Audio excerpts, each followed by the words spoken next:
Hello, everyone. My name is JD Calderon. I'm the writer and creator of the Oswald Chronicles, but this is Indy Comics Explained, and I screwed up my intro. But once again, please hit like, hit subscribe, let everybody know that we're here. And just to let everybody know, I have a Kickstarter currently running for the Oswald Chronicles, and that's for issues 3 and 4. We still have issues 1 and 2 available, so you can go check that out. It's in the show notes. And without further ado, me messing up my own intro, here's our guest, Mr. Mike Jimmy. How you What up, doing, Mike? lovelies? I'm doing Yeah, great. that's good. Yeah, that was odd. I guess because I did the show last night, my brain is like nowhere near doing another one so fast. I was just like, what the hell? Where am I? No, I'm actually. This is my second show in my studio, so Right. like I'm super excited because this is all new, pretty much. Uh, I completely cleaned out my living room where I used to work. With hmm the crappy shelf behind Right. me that was full of chaos, and now it's a Right. little less chaotic, but hmm it's empty. So, Oh, okay. Cool. Cool. Space is always good. Space is oh always good. yeah. Yeah. I don't know about you. I live in New York. Space is a premium. It's it is for someone my age, like Mm, to be able to say as a 22-year old, like 5 years ago, six nearly, mm, to right. say, yeah, I got a 3-room apartment. Right. That was big. hmm Gotcha. So yeah, I'm enjoying every inch of it. All right. That's cool. That's cool. All right. Nice. So, Mike, what got you into let's start right from the beginning. Oh, here we go. We'll start with this one since this is my first time interviewing you, talking to you. I'm sure you heard this question before, but I like this question. What was the book that got you interested in writing, creating, illustrating comics? Like what is that first book? Not the first book you ever read, but like the first book that inspired you to like move ahead and say, yeah, this is something I want to do. It's surprisingly like I really liked reading as a kid, and there's a couple of books that come to mind. First of all, The Tiny Captain by Paul Biegel, which is hmm a Dutch um, illustrated children's book. Right. And yeah, there's I read a lot of Asterix. I loved hmm comics Right. as a kid. So yeah, there's pretty much the entire series of Asterix, Suske and Wiske, which is another very Dutch one. hmm Um, Lucky Luke, those kinds of things that I grew up with, and Right. um, you know, having drawing as an outlet. As a kid, in any case, like it just slowly progressed into writing, into making comics, exploring my own imagination, hmm and I left it alone for a very long time. I did draw regularly, hmm but yeah, until 2017, I pretty much didn't touch anything comic related. Right. And then I had a breakup so bad that I was like, you know what? I'm gonna be the worst masochist I can imagine I can be, and I'm gonna make a comic. Yeah. And it That was. worked. I never looked back. Yep. It is definitely a masochistic pursuit. Oh Uh, god, yeah. so I mean, okay. So I mean, obviously, your catalyst to focus was this breakup, but Yes. what there must have been something outside that said, okay, I want to do comics. You weren't able to do comics because you weren't focused, but there was probably a book or two that probably said to you, I might want to get back into this. What were those books? Well, um, I love Lord of the Rings. Mm-hmm. I love my normal classic epic fantasies with like 15 books to explain a series. Right. Um, and that was my inspiration for my first graphic novel that I Mm-hmm. started and discontinued for now. Right. And yeah, I originally started writing it as prose, Mm-hmm. But at like 20,000 words in, I was like, you know what? I'm just pushing against myself, trying to get more words out while I work a day job, and I'm not Mm-hmm. enjoying myself. And I don't have the imagination for this. Right. Um, that I was like, well, I left it alone for over a year until the Mm-hmm. breakup happened, and I was like, Right. it was still milling in my head, and I was like, we're gonna do this. Mm-hmm. And there's up until then, I really hadn't read all that many comics anymore. Um, since I was like 14. Mm-hmm. Um, but I still enjoyed them. I would sometimes pick one up, or I would borrow one from the library because they do have them in the library here. Thank Right. God. Uh, and yeah, I would. We Uh, we have them in the library too. They're called manga. yeah, no, like we actually have bande dessinée in our Mm-hmm. libraries and everything. It's No, I know. glorious. No, I know Um, it's fantastic. Marvi, hello.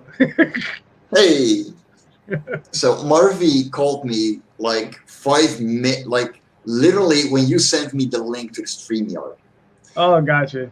because he had a question about his upcoming Indiegogo campaign, The Sin Killer.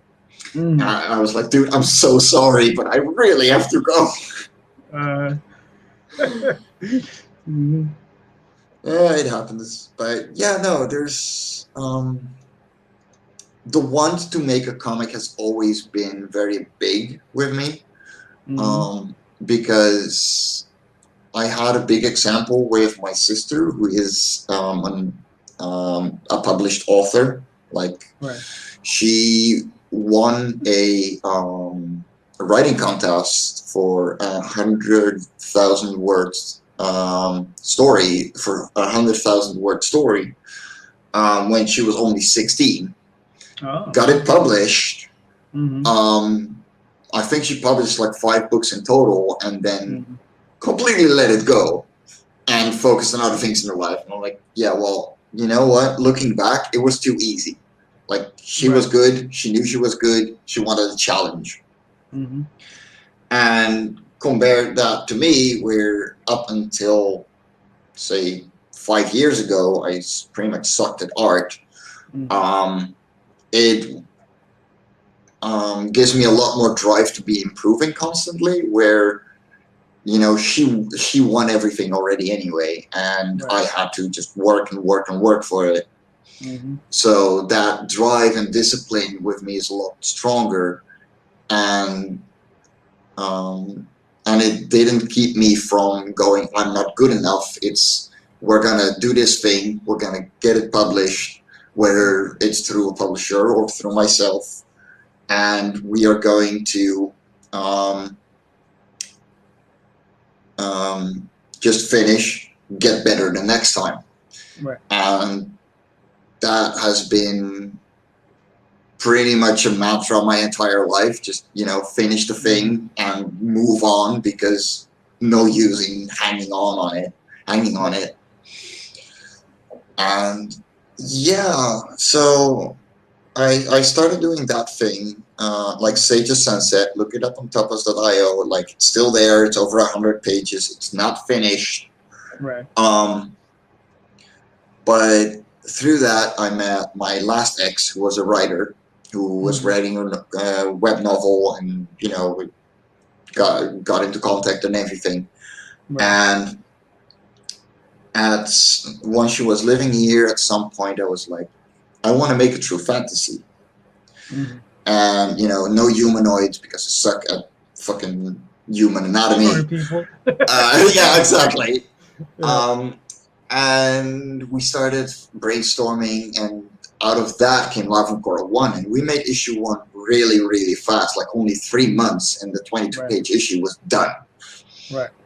Um, so then from that, naturally, with some improv, Love and So Coral hold 2 on, hold on, came. Yeah. hold on, hold on. So Life of Korra 1. So what was that process like? Like what did you guys see? Like, because obviously you say you weren't interested in drawing people because they're a problem.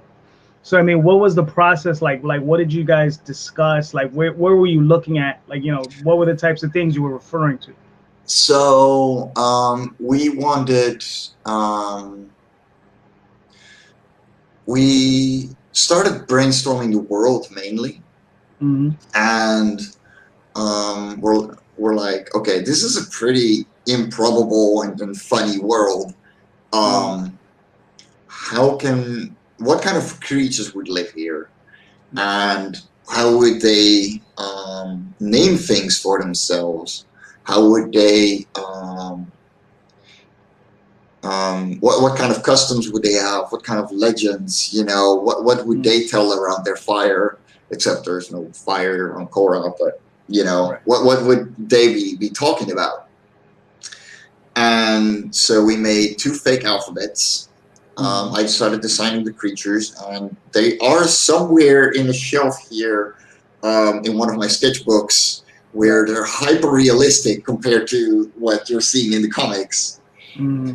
Um, and so we were looking at body specifics, like, okay, so the Tusker would live on the ground, there's less light, so they Right. wouldn't rely on light as much. So their eyes should be smaller than, the Nuttall from that live in the trees and closer to the core. Um, and all that kind of stuff. And then I was like, what would be funny if we take out a couple of colors? And so it was like, let's make the core blue instead of just white. Uh, And so, yeah, like it turned into like a very green, purple, blue, all those colors, because red and yellow are just not in there. hmm And that immediately piqued people's eyes, because they're like, wow, these are very, very cool colors, actually like cool colors on the color spectrum. Now, And now yeah. let me ask you a question about that because I have. Now, is there a reason you chose that color spectrum? Because I have a friend, he's colorblind, right? And whenever he colors in the most interesting colors. And he's like, well, yeah, he says, because I can't see it the way you see it. So he just picks them, like, they're not random.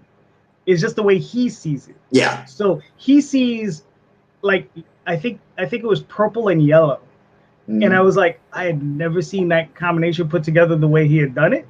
And I was just like, all right, that works. And it wasn't until a little bit later I found out that he was colorblind. I was like, oh, he says, right, because this one looks like blue and this one looks like red or green or something. And I was just like, okay. Well, It's not anything it looks like. But I just want to say, how you doing, Doris? Thank you for coming. hey, Doris, she's awesome. She's a super fan, seriously. Oh, You rock, nice. Doris. Um, but for me, it's I see most differences in blue and the green spectrum of things. Right. Not that I'm colorblind or anything. It's just, my eyes are more set on those. Gotcha. But even then, I'm not that big a fan of orange or red or yellow. Hmm. So like they're not my kind my colors. I like very cool ones. Hmm.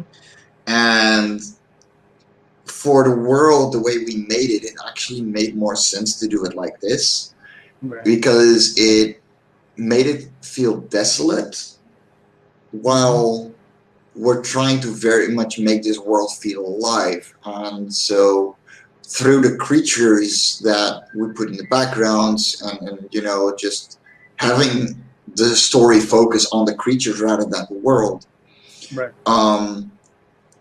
it feels a lot more alive than it would look like from a distance, because it's so cool, and it feels like it's just another empty thing in an empty void of space. Hmm. All right. Cool. Now, when it comes down to the process, like you said, you're working with several writers, right? Now, do you sit down with them and actually, talk about the stories? So you're like co-plotting with them, or do you just let? Um, Or you just tell them, well, go create whatever you're gonna create. I pretty much go, these are the rules. Mm-hmm. Keep it to 32 pages. That is my standard story size. Mm-hmm. And go have fun. You know, Right. whether it's with creatures we've already used, whether it's with um,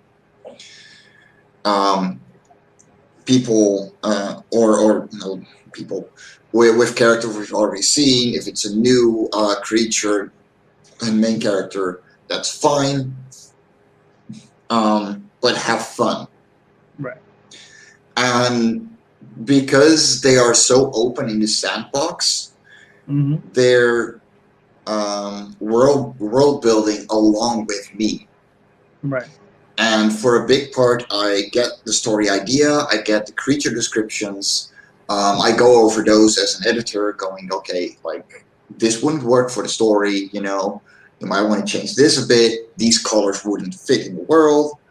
Mm-hmm. And from there, it's, you know, this is fine, start a script, you know, and then they send me the full script. Right. And I will edit it myself, like I'm the editor as well. Mm-hmm. And then once they agree with me, and you know, it's nice back and forth for like 3-4 weeks straight, Right.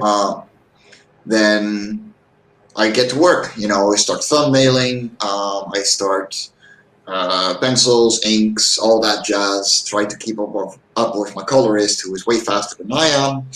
Mm-hmm. That's always a plus. Oh yeah, but Uh, it's sometimes hard to keep up. mm-hmm. Yeah. Cool. Let's go through some of these. So we got Doris, the artist that must share other artists. The world needs us. Yes, they do. Aria Blackness, Hail Mar. Hi, Aria Blackness. And then we have Doris, not sure why I wasn't, but I'm now subbed there. Well, thank you. Appreciate that. All right. So now when you guys, all right. So when you get the script, are you getting like a full script or are you just getting an outline? Yes.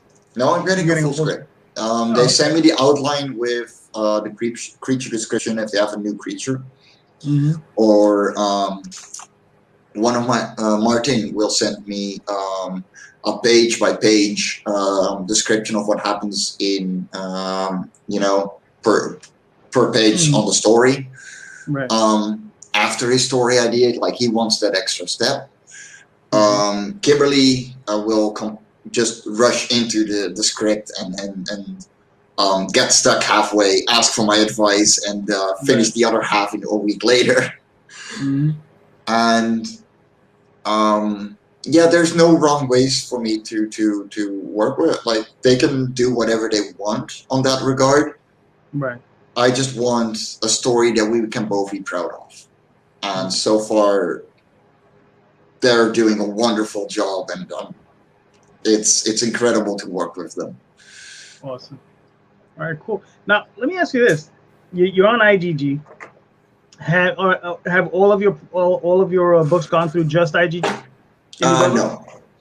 You've done. Over a coffee, over there, my anthology. Let me just grab it. So, this first anthology came through Kickstarter. Okay. And we actually had a successful one thanks to a very, very big anonymous backer. Nice. Who gave us over half of what we needed to make the game. Like we were at 1,300 euros with a 2,900 goal, and then he dropped like 1,600 on us. Like incredible. Right. Yeah. That's. So, you know, we thanked him and then, you know, sent him a digital copy and everything. Yeah. We still have no idea who he is, and we respect that. But then our second anthology was My Cup of Tea, you know, which was all about tea, because people were complaining that we only had coffee. Like that was the main reason we started it. Right. And that one we ran through Indiegogo with flexible goal. Mm-hmm. and Flying Words, the writing anthology we did, Okay. that failed, and we still fulfilled. Mm-hmm. So we still printed, we still went out, Right. and that was late 2019. Mm-hmm. So yeah, it's even if we don't make it, we will bring out the books because we believe in them, and Mm-hmm. we have done so every single time, and it's actually finally paying off No, no, after three that's years. yeah, yeah, no, that's great. Now, like, because I do both. I do Kickstarter, then I'll do an Indiegogo, and I'll usually do the Indiegogos after, so they're kind of like Yeah. catch-ups, right? So they're like, so if you haven't gotten it here, you can get it over here, right? I mean, are you considering doing something like that in the future with Cora? Well, I tried. I mean, I ran Life in Quarter 3 on Kickstarter first, Right. and we had a €2,000 goal where I would be around even, Okay. with everything.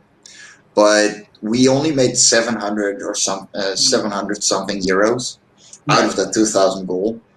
Mm-hmm. And at that point, I was like, you know what? We're going to go to Indiegogo. We're going to do a flexible goal. It doesn't matter if I make $1 or 1,000. I'm going to bring out the story because I Mm-hmm. trust in it. Right. And we raised nearly double.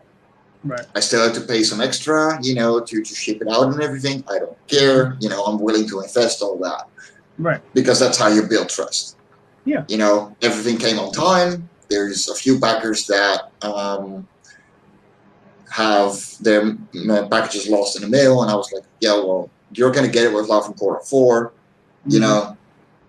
know. Even if you didn't back Life in Korra 4 because I got a cheaper shipping deal. Mm-hmm. So wait another month. It might still come in. Otherwise, you're gonna get it through that. Right. And yeah, the reception on that alone was like, holy crap, this guy didn't ghost us. Mm-hmm. Right. Right. and Yeah. No. and it's humbling to see people come back for that alone. Mm-hmm. And as a plus, they actually like the story usually. So Right. That's always a plus. oh yeah. That's always a plus. Yes. Especially when it's funny because I was listening to another podcast and somebody had said a very interesting statistic that only about I think it was 20% of your backers will actually read your book. And I was Yeah. like, that is crazy. I'm like, I go through all this work. I want you to read the book, you know. So yeah, it's I find that one crazy. I'm like, take it out the plastic bag, you know, and read the damn book. So Yeah. uh, that's what we work for, right? Get the people to read. So now, you know, as creators, right, there are always things that fascinate us about these worlds that we create. I have the Oswald Chronicles, Tall Tales, all this other stuff that I'm working on. So, what's the thing that most fascinates you about Korra?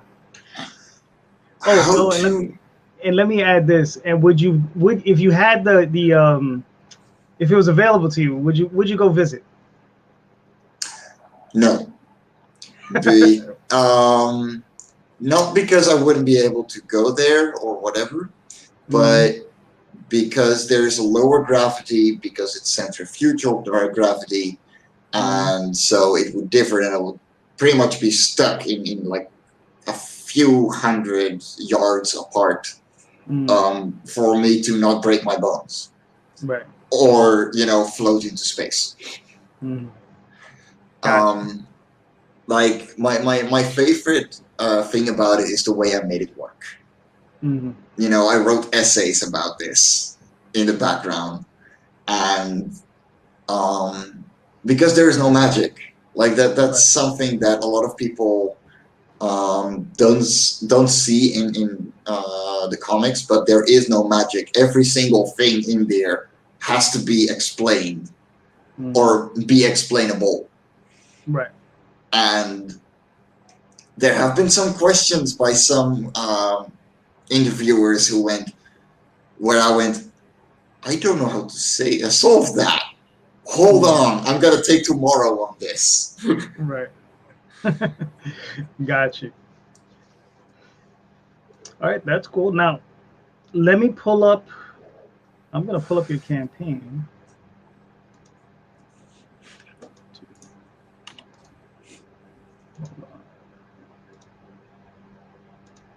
Nice. There we go.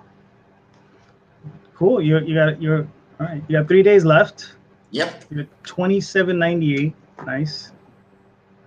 All right. You want me to play the video? Sure. It explains the story plot the most. So.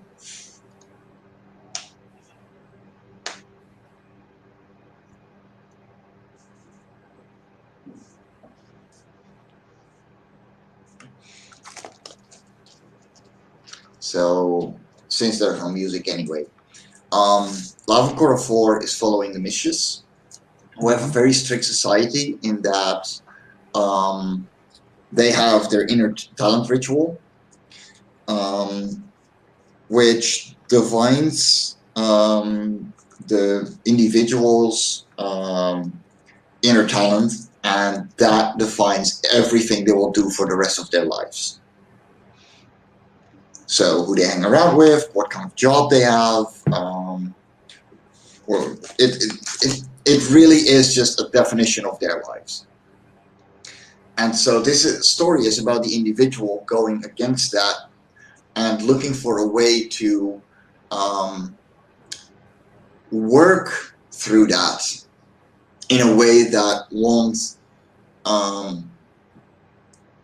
be unbeneficial for society. And for a 32-page story, a lot gets processed, but it's very approachable. You can give this to your kids and they will have a wonderful read and not want to look that much into it. But as a grown-up, it has a very strong lesson that I think a lot of people should know, that you can pretty much do anything, but you got to work for it. You got to work the work, and then you can get the respect you deserve.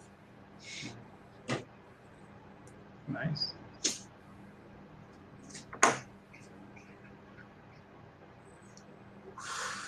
The purple variant, this is another artist?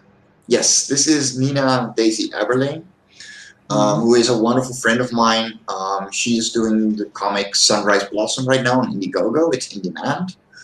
And that is a 220 plus page book. And she's got a really nice soft style that was like, you know what? You go and do a variant. I think I would like that. And yeah, she did a wonderful job. No, it looks great. It's fantastic. I like it. And here's one from Rich Perota. Another awesome guy, but we all know the Incantessi by now. Yeah. So this is the art by myself and my colorist. Yeah. So this is what you're going to see in the book. Yeah, I like the worldliness of it. Like there's nothing really like of this world there. That's really cool. Yeah, we got quite a few stretch goals unlocked. Yeah, I can see. Nice. So you got a 2-inch patches with all physical orders. Nice. A4 print with all physical orders. Nice. And with 30 backers, was that a description bookmark? Cool. We're one backer away from the next one. Yeah, so I think you'll make that one. Yeah, I think so too. I hope so. Yeah. But yeah, they're gonna have a new piece of art from me on the front, and on the back they're gonna have some extra background information about the creatures. So yeah, that was a very, very cool idea that I stole from another artist. It works. It's not stealing, you're just borrowing permanently, that's all. Alright, cool. You got some other stretch goals? I mean, you can still, are you going to go on in demand after this? Yes, but the later stretch goals are going to be done. They're going to be taken away the moment I start fulfilling. So the bookmarks are going to be up for a while. I'm going to remove the pages, the extra pages stretch goal, But yeah, then we have a very nice cross promotion thing going on with the Adventure of Talus in Outer Space by Aria Black, where if you back both campaigns, you get both a bookmark, no, print from me with with some art I created, but you're getting a trading card with that art from him. So you're getting double you're getting double the exclusives. Gotcha.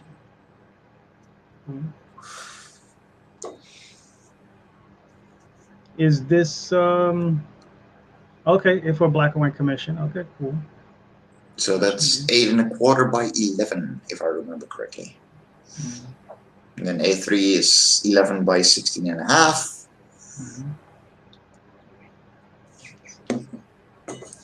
This was a fun one because on one of the first promotions I was on, I got a very, very big reaction to plushies because I'm working on getting a line of plushies made for Lavencora anyway. Nice. And so it's like, okay, I'm gonna make the Rock Dude from Lavencora 3 available, but there's only gonna be 5. Right. And if I can't make them myself, then I will, find a place that will do it for me. And so I'm not making any money on these, but I'm keeping my promises. One has only been taken, the other 4 are still available. And they will be 16 inches, and they're going to be pretty much the most exclusive plushies in the world unless you make them yourself. Right. Cool. And what's this? Our original cover. Okay, nice. Yeah. So Rich and I both did the inks for the main cover. And I put out a poll on Twitter going, hey, which one do you guys prefer, mine or Rich's? Okay. And he won really hard because he's got more than 20 years over me in inking. But that's fine. I agree. It's a wonderful rendition of my pencils. And yeah, that turned into the main cover now. But you can get his version and my own for both for 200 euros. Nice. Now listen, he probably has like 40 cousins that voted for him. So. You know. Well, no, actually, it was actually just randos and people that I knew from all my circles. Gotcha. I was trying to give you an out.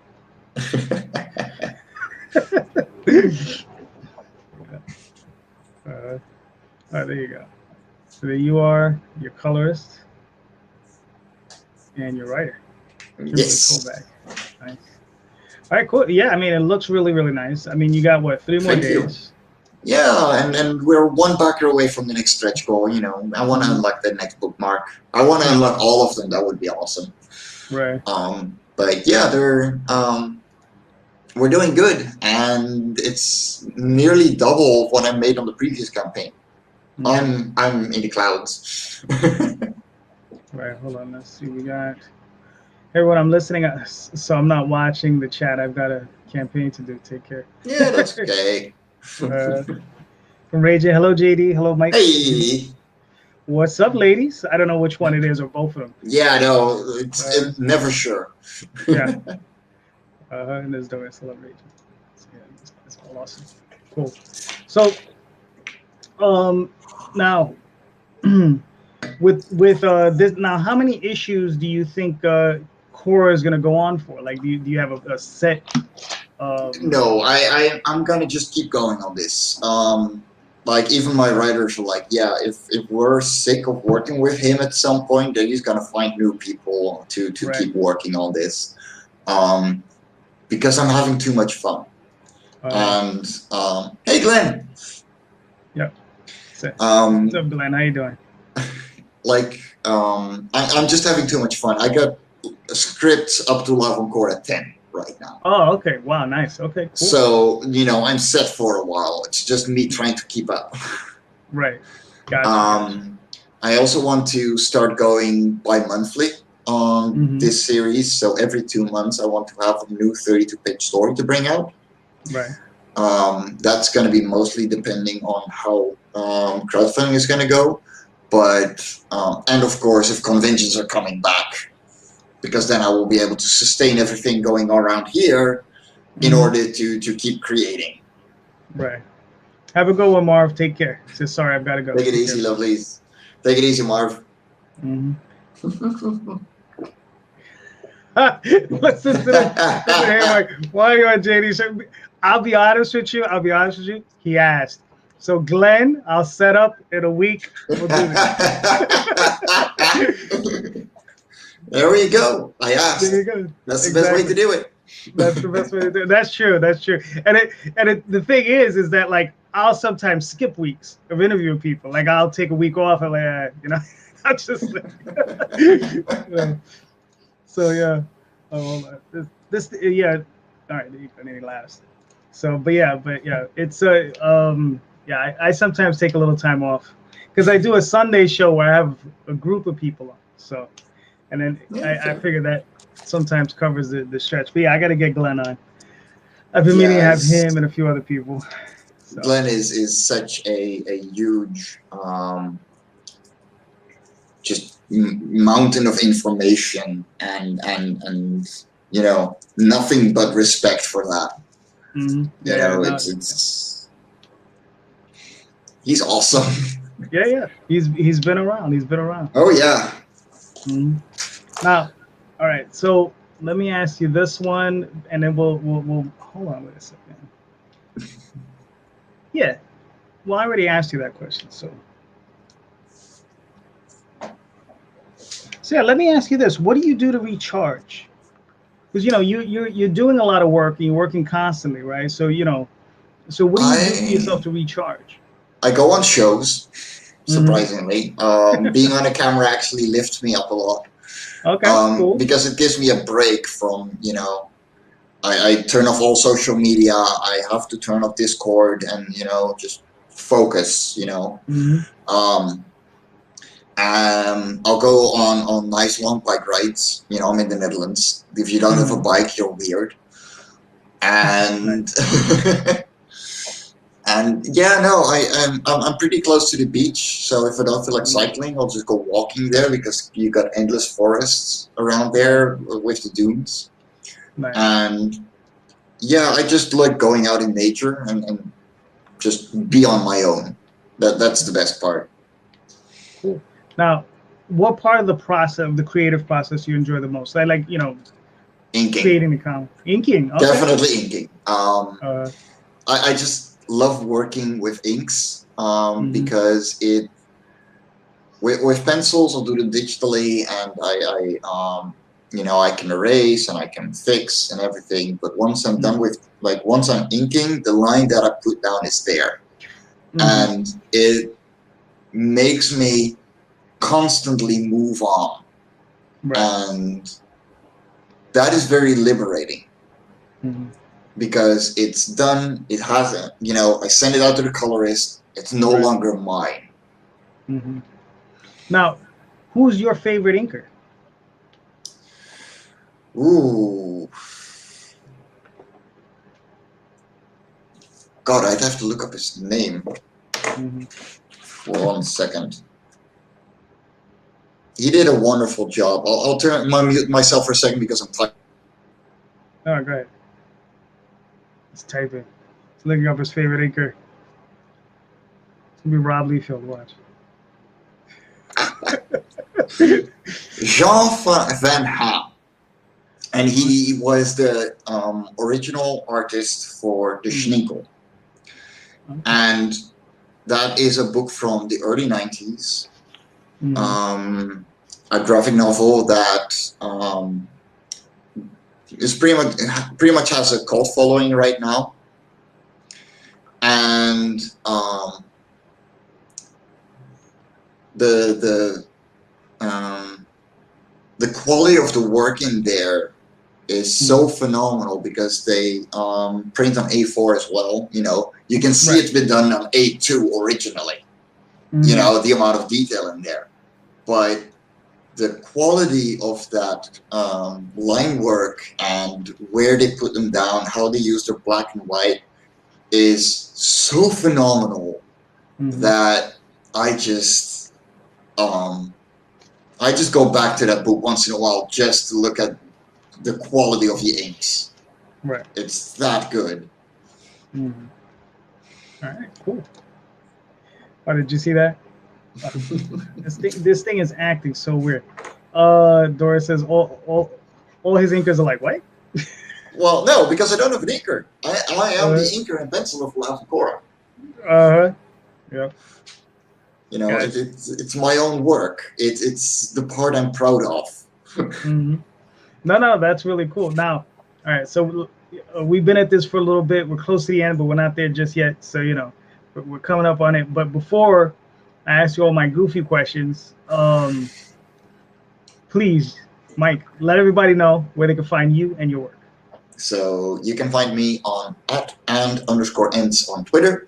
You can find me as Mike Jimmy Lortia de Bruin on Facebook, or de Bruin, as you Americans say. You can find everything we ever published, so that is that stuff over there, on variousends.com. And just look me up, you know, send me a friend request. I'm always into talking. And just come and hang out.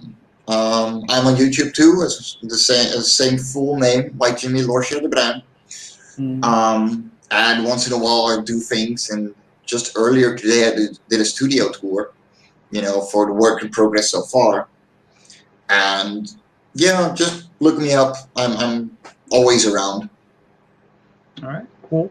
Now, before we move on to my goofy questions, I like to ask this question because sometimes I miss stuff. So, is there anything you wanted to discuss, or is there a question maybe you wanted me to ask that I didn't ask you? So here's your opportunity to address that. No, I think we're good. Okay. All right. Cool. So let's let me start with this question. I have two standard questions I ask everybody. If you had the opportunity to get any artist, living or dead, don't worry about the budget, to draw a cover for you, who would you get? I would get Albert Uderzo, the original artist for Asterix, who sadly died last year. Right. Like, that is just exactly the kind of style that I have myself, and something that would be a dream come true. Gotcha. All right. Cool. Now, I'm going to add to this one. If you had an opportunity to work with any writer, who would you want to team up with? Ooh. That is a very, very good one.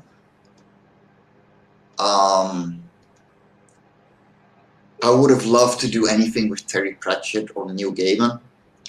I'm currently reading Terry Goodkind, and while his writing in the series I'm reading right now, the Wizard's First Rule, which is a 13-issue series, you know, like it's thick books as well. Expensive, yeah. Yeah, so while I don't like his longer form so far, because I'm only in the second book, you know, it gets better because this was his first publication. I can see how he would nail a shorter story in his writing, and that would be very much fitting for the kind of thing that I like to produce.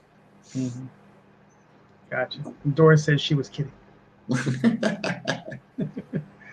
All right, cool. And now, Mike, if you had the opportunity, right, and they called you up to one of these big companies, doesn't matter what company, it could be anywhere, here, there, wherever, and they said, Mike, what is the thing you want to work on? What do you want to, whether illustrate it, write it, co-plot it, whatever? What is the series or book you would want to, you know, get involved with? I would love to do a Suske and Wiske. So that is a series from the Netherlands, from Mm-hmm. Belgium actually, that never caught on in France or England, but Mm-hmm. it's been over 448 page issues already. Oh wow. Like they ran to 75 years. Like their 75-year anniversary was last year. Mm-hmm. Like they have been around, and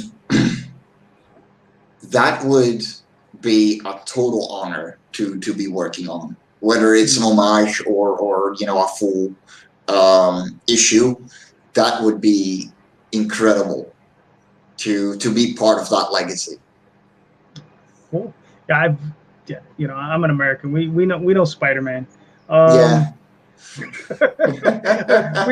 we get some badness today. We get manga, but yeah, yeah. Daphne, she loves Bandisney, so she's been practicing her French. So, Yeah, I know. I uh, know. We talk a lot. Daphne and I talk a lot more than you and I do. So hmm yeah, yeah. No, I know. All right, so let's get on to some comparatives. Let's see if I can find some that you could have read. So, all right, um, all right, um, H.P. Lovecraft or Poe? Poe.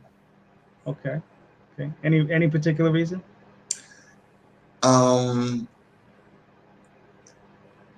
I love his poetry. It's very fluid, very easy, Mm-hmm. and I cannot into horror.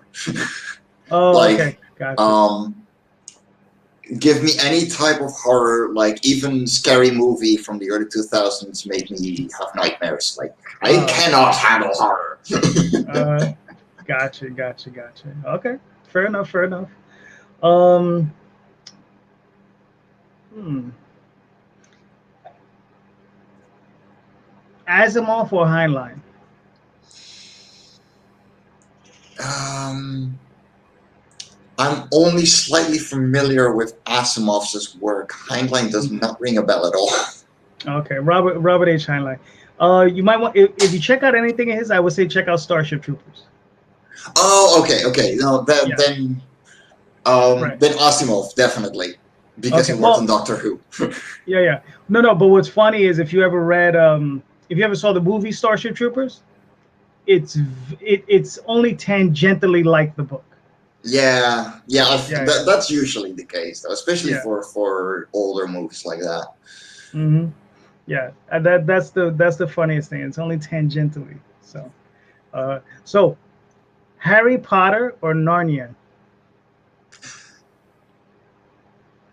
Neither, like Neither. absolutely neither. Really? I Okay. cannot stand either. Really? That's funny. Yeah. Why? I gotta hear this. Go for it. Okay, so Harry Potter. Um, I tried reading it. I tried reading it in English. I tried reading it in Dutch. hmm Because I was in that generation that Harry Potter was the big new thing, hmm and it didn't do it for me. Okay. Like, I cannot stand the writing. Uh, It's, I'm sorry to say it like this, it's so bad. And for Narnia, it's no, it wasn't bad writing. hmm The story just didn't catch me at all. hmm And I tried going to the movies for Narnia, like the first one came out. hmm I walked out. I was that bored. Okay. Fair enough. That's fair. That's fair. All right. Um, print or digital? Print, Mm, always. okay. I gotta hold my books in order to read them. Like, I get distracted so easily if I do digital. Oh yeah. No, I'm the same way. Lord of the Rings or Star Wars? Lord of the Rings, always. Uh, okay. Um, hmm. Sir Arthur Conan Doyle or Agatha Christie? Agatha Christie. Oh yeah, Oh, okay. huge fan. Okay. Cool. Cool. Yeah, I got on. When I was about 13 years old, I got on a huge Agatha Christie kick. I think I read Yeah. like 8 or 9 of her books. Yeah. Mm-hmm. So it's entropy. Well, Hey. yeah, he's just saying greetings, community. Hello, entropy. Um. All right. Cool. Mm. So it's funny. Like you told me you're not into like a I'm lot of not into film, a lot of things, so right? it's. I know I'm making it hard for you. Right. And I don't want to ask you questions you're not gonna be don't have any reference to. Oh, here's one for you. And I think you already answered this question, but it might be unfair to the second half. Uh, Grant Morrison or Neil Gaiman? I'm actually going to say Morrison. Really? Why? Yeah. Um. I don't know. He's in like I really love Neil Gaiman's work. Mm-hmm. And I would love to work with him because I know that he's fun to work with. Right. But Morrison put down some really wonderful work that I cannot deny. Um, I would go back to a lot easier than I would to Gaiman's work. Mm-hmm. Okay. Um, as far as like Morrison goes, like, what's your favorite of his? Because I got a favorite. Oh man, that's been a while. I'm really sorry. Uh. Like I don't have any books here right now from him either. Mm-hmm. Like that's been a very long time. Like a friend of mine has this entire series, and I will read. Like I have a bookmark that for when I'm there, still in Waiting over there. there. Uh. Gotcha. Gotcha. But yeah, God, I don't even remember which book I'm reading from him anymore. Mm. Well, Um, for me, I think he did for my taste. I think he did the best rendition of Superman in what is that? Action All Star Superman. okay. His with Frank Quietly. I think that for me that was like the best rendition of Superman I've Cool. ever seen. I always, Hmm. yeah, that's one I can pull off the shelf every now and again and just go back and reread. Yeah, I can imagine. I can imagine. Hmm. No, it's a really good one. All right, so I'll ask you a couple more of these, and we can wrap this. Yeah, We can sure. wrap it up. So, hmm, hmm, I want to ask you. You should know these: Terminator or RoboCop. RoboCop. I Okay. I like the goofiness of it compared to Hmm. Terminator.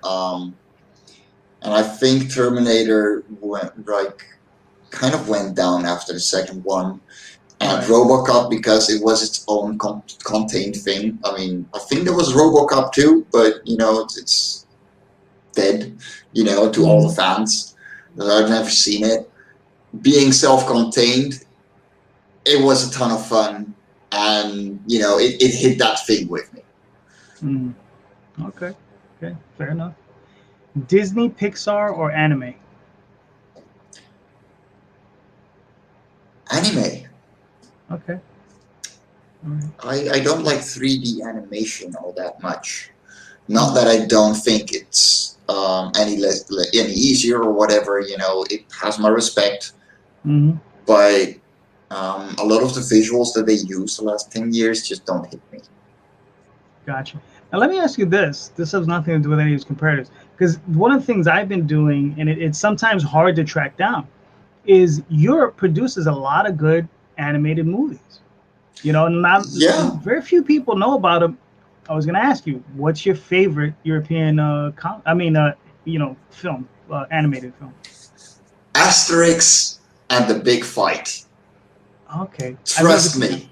Hmm. Okay, it's free to watch on the watchcartoononline.tv. Look Uh-huh. it up. It is the most hilarious thing you're gonna see all year. Mm. And it's from the 60s. Okay. Okay. Cool. Like, it's such a good movie. Mm-hmm. Like I can highly advise anyone who isn't familiar with the Asterix movies to watch all of them in any case, Mm-hmm. especially the newer ones. They are in 3D, but they handle the characters so well and they follow the comic that they're based on so well Mm-hmm. that it's really really like worth watching them. And it's called Asterix and the Big Fist, or the Big Asterix and Fight. the Big Fight. In the Big Fight. Okay, cool. Entropy asks, Mike, hypothetically, if your project went into movie production, what kind of budget would you want? Real life or animation? And Animation. actors. Okay. Animation.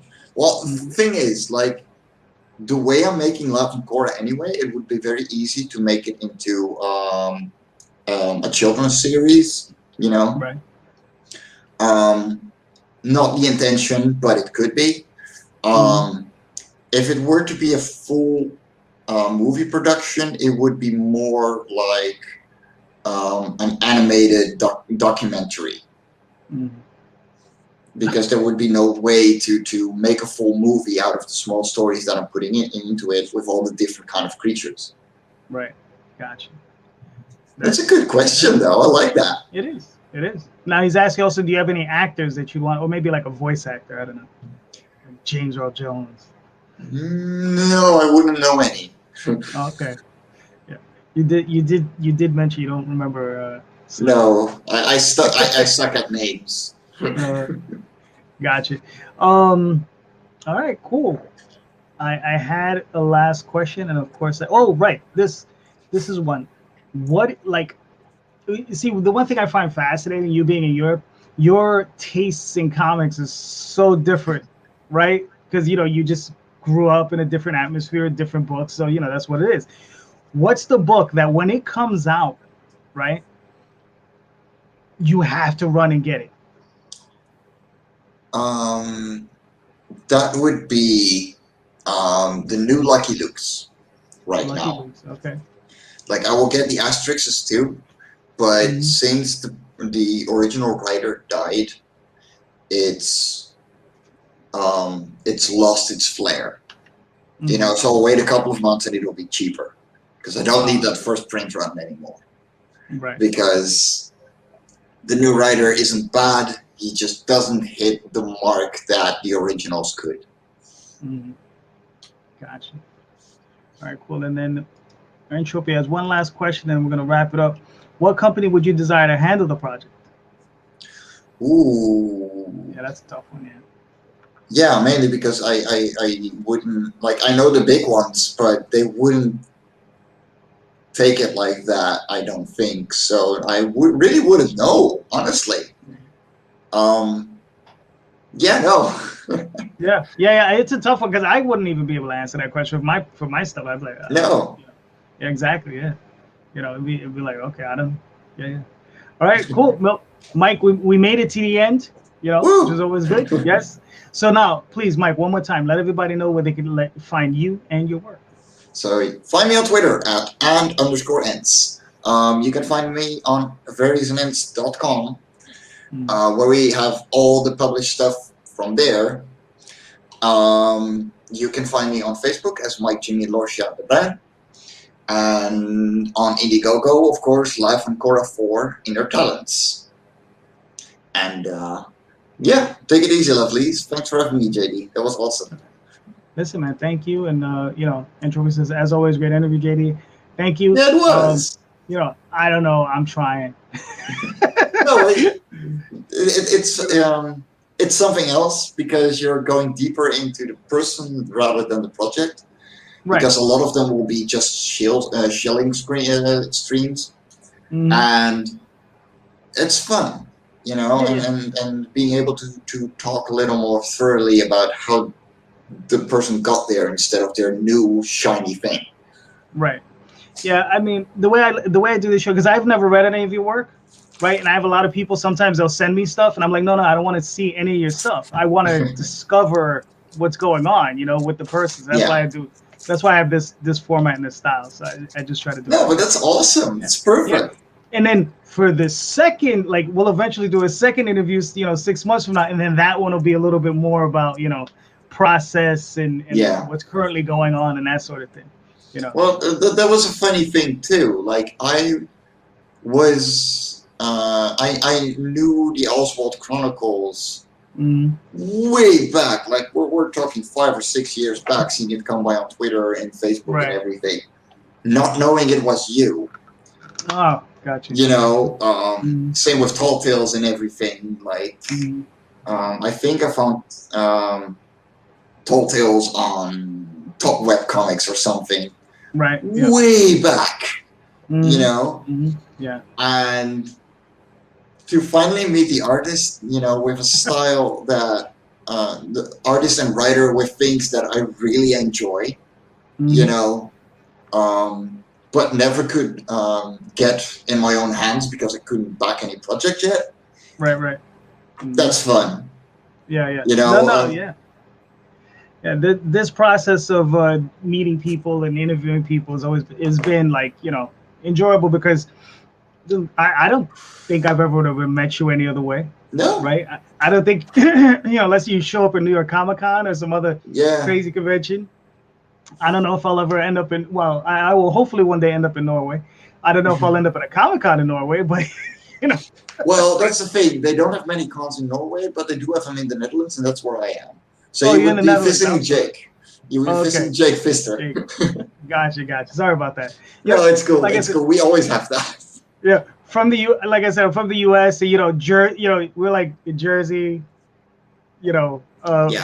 Philadelphia. For us, it's all like it's all the same thing for us. It's just like whatever. But anyway, Mike, thank you for coming on. Anytime. Please hit like, hit subscribe, share out the video, let everybody know we're here. Subscribe to the channel and go check out the Oswald Chronicles. Go check out Cora, currently on Indiegogo. 3 days left. Go make that happen. So thank you, everybody, and I'll be talking to you all soon. Take care.